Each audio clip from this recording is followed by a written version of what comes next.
Joining us now is Dr. Chris Gacek. He's a senior fellow, regulatory affairs at the Family Research Council. Dr. Gacek received his Bachelor's of Science in Economics from the Wharton School, University of Pennsylvania. Hey, that's where President Trump went, by the way. He's got a master's and a PhD in political science from Stanford and a JD from the University of Virginia.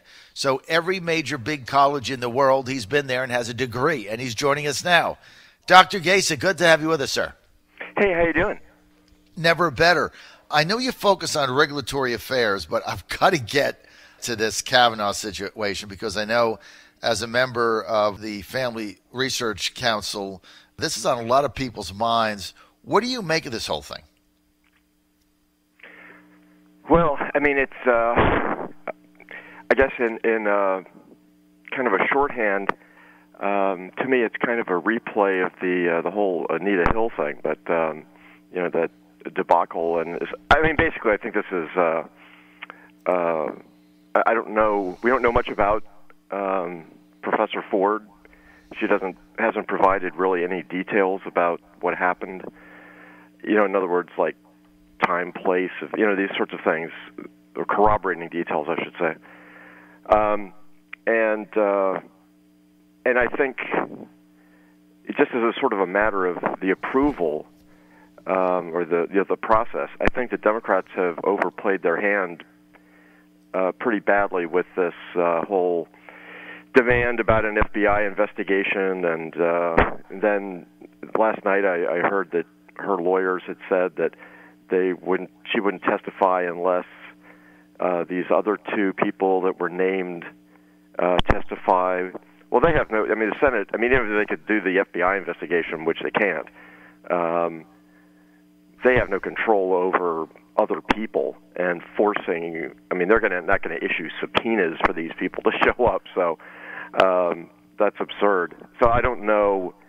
It's starting to look. I mean, just if you were completely neutral on this and had no opinion about Kavanaugh, it looks like they're playing games with the process, which they are. But I mean, it just, I think, to a neutral observer, I think the Democrats have really kind of gone overboard, and I think that's kind of classic Chuck Schumer. He never really kind of gets the tactic quite right. I mean, occasionally he does, but from his perspective, I don't know if that helps any, but I think that the tide has shifted quite a bit in this nomination. A couple of days ago, I thought Kavanaugh was in real trouble, but I think that it's the kind of the balance of forces has moved in his direction. But I do think she'll show up. I guess I'm one of the few people who thinks that she will. You think she'll show up on Monday? Yeah, I have because I think the playbook here is always, what can I'm talking about from the Democrats. It's always, what can we push them to do? What can we push them to do? And I think the Republicans have made some sort of some things I would have, I don't know, the sort of 10 o'clock deadline is for Friday, right? So they have to present the material. So what if she shows up at, Sunday night? Are they really going to say to her, well, you didn't give us your resume on Monday morning and Friday morning? I don't think so. So this whole tension's going to just keep going.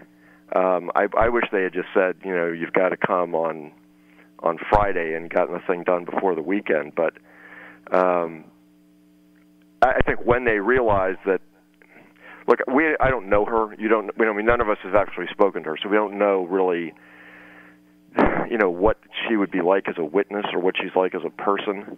Could she testify and be credible? You just have no idea, right? So maybe the Democrats think that she couldn't do that, and that's why they're putting all these sort of kind of blocking techniques up, or these sort of demands, right? But I have a suspicion that, what would be more, we'd be better theater, like she kind of, the process is unfair, but I'm going to fly from California and, arrive on Monday morning or something. The committee would, they'd have to let her testify. That would be impossible for her to be like banging on the door of the Senate, and just saying, no, you can't come in, right? So I wouldn't hold anything to this deadline. I mean, until the hearing, until the committee vote is over. And even okay, then, so we've got two deadlines, Dr. Gacek. So there's a Friday deadline, right. Friday at 10 a.m., which is, submit your testimony so we know what we're doing on Monday. And then there's come and testify on Monday morning or Monday afternoon, because then we're going to do Kavanaugh, and he's available either way. So, but preferably, the plan was come in Monday from 8 to noon, and then we'll get Kavanaugh 1 to 5. And like the president said, the senators will decide based on the testimony. So there's no way she's going to meet the Friday 10 a.m. deadline. But I think what I've heard you said, Chris Gacek, is that it's possible that she gets on an airplane Sunday and decides to show up. But I don't think she will, because I agree with the latter part of what you said, which I think they've determined that she's not going to be a credible witness for whatever reason. Mm-hmm. Maybe it could be any reason. They don't feel that she's going to help them. So that's why they don't want her to testify. That's another school of thought here, because it's hard to imagine that this whole thing is being driven by her, right? It's hard to imagine that. Right, it's impossible. It's impossible, yeah. Right? And we know that Democratic operatives have talked to her. Look, her lawyer, Chris, is a long-time liberal, progressive, Democratic donor, operative, activist, and organizer. That's her attorney who's advising her. Oh, right. None of this is accidental. This is not, at least I don't believe that. I think that this is all being coordinated at some place, behind the scenes, and all these sort of stories about, she didn't want to testify and blah blah. That's nonsense. I don't want to testify, and here's my letter to the Washington Post, right? What are you talking about? At some point you have to kind of step back and look and see. Well, you don't want to testify, but you're writing to Anna Eshoo, and you're writing to calling the Washington Post tip line, and I think there's a sort of an effort here. So you have to look at this as an effort to take down this nomination or delay it until after the election, and the Democrats think that they're going to take over the Senate, and then they can delay it more and prevent the Republicans from filling the seat in the lame duck. This is all sort of like Fantasy Island stuff, right? But that's their goal here. And my general point is that they will do whatever tactical adjustment they have to make at the time to sort of maximize, if they think that they're losing on this particular gambit, which they now appear to be, then they're going to shift ground, right? They're not going to say, well, then we don't need to have, this is all sort of, patriarchal, oppression of women, but we'll still come and testify, right? But we're not going to present you with these documents, or who knows, right? But they have no respect for the process. They have no respect for the committee, for Grassley, for any of these sorts of things. He's tried to accommodate them in many, many ways. And so, but, all along, they've shown no respect for him. Feinstein didn't show the letter to anyone. She claims that she didn't send it to anybody or nobody on maybe the committee staff or, knows about it. But I honestly think that's just a complete lie. I think, Schumer and all these people know about it, and there's a whole network of people behind her working on this. Because that's sort of like what happened with Anita Hill. This is not, we're not in the dark here about how this kind of operates.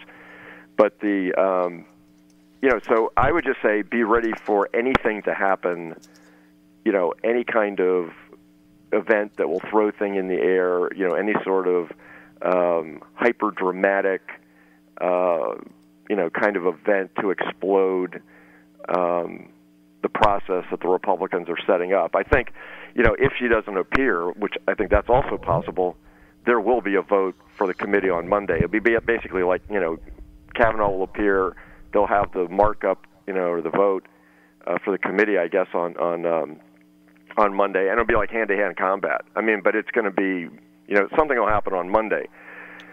But I'm just saying I wouldn't rule out her showing up and testifying, putting in an appearance as a witness. Okay, the other two people are not going to appear, though, I don't think, these two friends, and I think they would be crazy, too. Well, I mean, why would you subject yourself to this? Oh, God, no. And, I mean, what was his name? The person that was allegedly in the room. Judge, I think, is one of them. And there's a second one who was named, too, I think. Right. And both of them said they don't recall anything about it even being there. Right. And you got to remember, it was 37 years ago. They were at a party or not a party. Either way, they were drunk, and they were juniors in high school. I mean, it's a Friday night or Saturday night. You're a junior in high school. It's a party drunk, stumbling around. I mean, you don't necessarily. And the problem with Dr. Ford now is she can't remember the exact date. She can't remember where it was, the address, the house. I mean, she can't remember any of this. Not abnormal for that amount of time, but not particularly helpful when you're trying to prove someone's guilt or innocence. Agreed? I mean, it's just not helpful. Then you got the other conflict now where you've got one of Dr. Ford's friends in high school saying, oh, yes, that she posts on social media. On Monday after that, it was a big talk in the school about what happened. Then she takes her post on and said, well, it was kind of third party. I never really talked to anybody. I just kind of heard it. Don't know where I heard it. So I'm going to take all this down because I'm not really sure now. Well, although Ford said she never told anybody. She never told anybody. So right. that doesn't, 1 plus 2 was now 9, right? So that doesn't add up either. There's all kinds of issues here. And then you look at the fact. But my question is this, Dr. Gacek, and I've been trying to drive at this the entire week. I'm trying to figure out why DiFi, why she held this information for 60 days, and why she didn't ask, and I've asked this question to 8 people. I'm just trying to get a better answer. You're meeting with Judge Kavanaugh in private in your office for 2 hours they met. Why wouldn't you pull that out of your desk and say, are you aware of this allegation? What the hell is this? Why wouldn't you ask that? You're with him for 2 hours. I get not asking it publicly because maybe she didn't vet it or she didn't believe it. But why wouldn't you pull out the document and say, tell me what this is? Well, but you're approaching this from the perspective of sort of an honest, like, American, right? Yes. Not the perspective of a Senate Democrat, on this committee trying to defeat the nomination. And it could be that by the time the hearings had started and all of this had taken place, they made the determination that, and I don't believe that she just sort of had this thing lying around and she didn't. I don't believe that. So, maybe they made the determination, look, we're going to go full in Anita Hill. It didn't matter what happened. We'll let Corey, we'll let Spartacus go do his thing, and Kamala Harris can do her thing, and all this crazy stuff. And if that doesn't work, then we'll use this as sort of, Plan Z or something, right? And we're not going to tell anybody about it. We're going to set it all up. We're going to get her these, phony, polygraph tests. We're going to do, all these different things. We're going to get her the radical lawyers. I don't know how she's paying for all of this, right? I mean, anyway, that's a different question. But anyway, so if you approach this as DiFi truth seeker, it doesn't make any sense, right? But if you approach it from, the agenda was that this is sort of the backup plan to bring him down, and the way we do that is that we spring it on the committee at the last minute after the hearings. That's exactly what happened to Thomas, right? I mean, this is the exact timeline that happened to Thomas.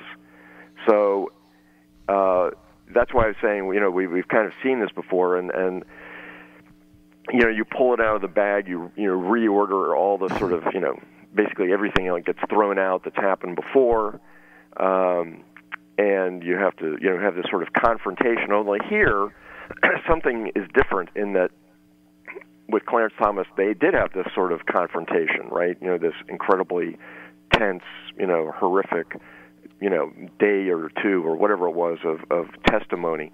But something happened here where either she doesn't want to testify or they don't want her to, or maybe this is the new wrinkle, maybe it's like this new, dramatic tension effect, right? I mean, these people are so diabolical, it's like you can never sort of figure out what they're up to. Well, I think you're right. She must be articulate at some level, right? She's a professor. Right. She can go present things to human beings and, an environment that makes some sense. I think you nailed it. Dr. Gacek, I think you nailed it. I don't think the Democrats think she's going to hold up under fire, that her story's got too many holes.